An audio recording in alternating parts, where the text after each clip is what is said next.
On this episode of China Uncensored, 5 signs China's economy is weaker than you think.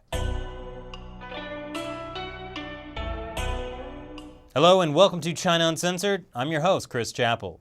China's economy, growth so fast, it makes Jack's Beanstalk jealous. And like Jack's Beanstalk, China's economic growth is sort of magical, in that it's kind of hard to believe. I mean, sure, China has beans and stocks, and people named Jack. But could China's economy really be growing so much so fast? So here are 5 signs China's economy is weaker than you think. Number 5. China's stock market is unstable. Very unstable, in fact. In just the past year, it more than doubled, then crashed almost as far as it rose. And since then, it's been up and down and up again. Hedge fund investor Jim Chanos put it more eloquently when he said China's stock market is like a pig on LSD. You don't know which way it's gonna run. I don't think having a pig on LSD is a good sign.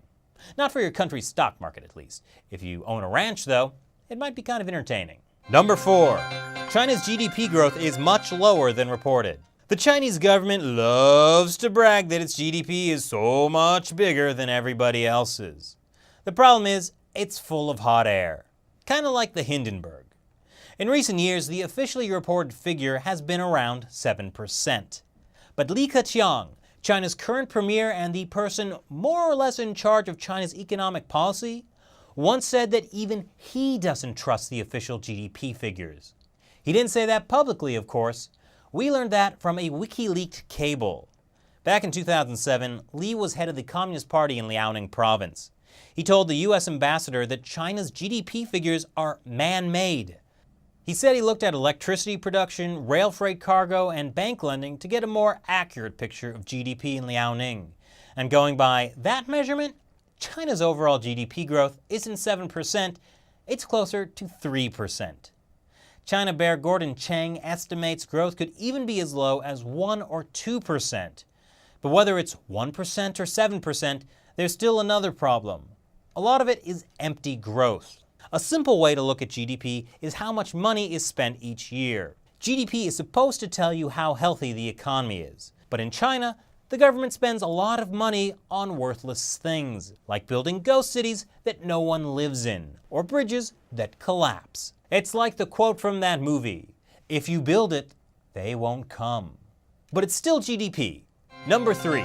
China is cutting interest rates again. So what does the government do when it sees its economy slowing down and wants to jumpstart it? It cuts interest rates. Low interest rates mean businesses can more easily borrow money to invest. In theory, this helps the economy grow. What's weird is that China is supposed to have one of the world's fastest growing economies.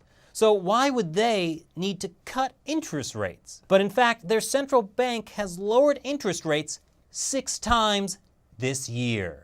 It's almost as if the guy in charge of China's economic policy doesn't believe China's GDP data. Oh. And here's the problem with low interest rates.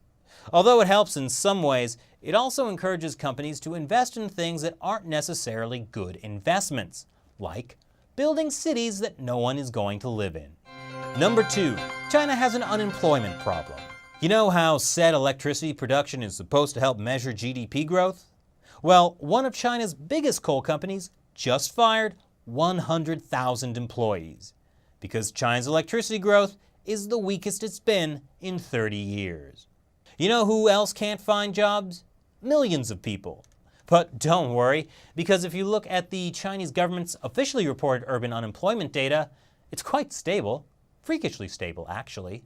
It's so stable that even Japan, where it's almost impossible to lay off employees, has more fluctuations in their unemployment. I mean, it's like Japan, like every other country, is affected by the global economy, and China magically is not. But it's not so magical for the millions of Chinese college graduates who can't find jobs. That's why so many live in squalid conditions, sometimes literally underground, in what are called itsu, or ant tribes. Speaking of young people, number 1, China doesn't have enough of them. Yes, even though many educated young people can't find jobs, China has an overall problem of too many old people and not enough young people. In the 70s, the government created the one-child policy to slow down population growth. But that policy was kind of a disaster. It's like no one actually did the math, because people get old and need to be taken care of. After 2 generations, an only child today, whose parents are also only children, will have to take care of 2 parents and 4 elderly grandparents. And how can that be done if you can barely afford to live in an underground ant tribe? The imbalance is so bad that even China's new 2-child policy won't be able to fix it anytime soon. Without a young, healthy workforce, good luck keeping up that economic growth. So perhaps China's economy is not all unicorns and ponies, though it might have some pigs on LSD. What do you think? Leave your comments below. And if you're wondering what life is like after a serious economic crisis, check out this video from our friends at Seeker Daily. Greece is grappling with one of the worst economic crises in history. At the center of this crisis is Athens, where people are starting to panic. Once again, I'm Chris Chappell. See you next time. So a few days ago, state-run Xinhua News asked on their Twitter account if the city of Shenyang was experiencing a fairyland or doomsday. Those things are easily confused, I know. You see, the pollution there was so bad, they couldn't tell.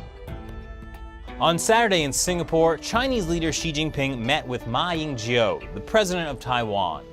It's the first time this has happened since the Chinese Civil War ended in 1949.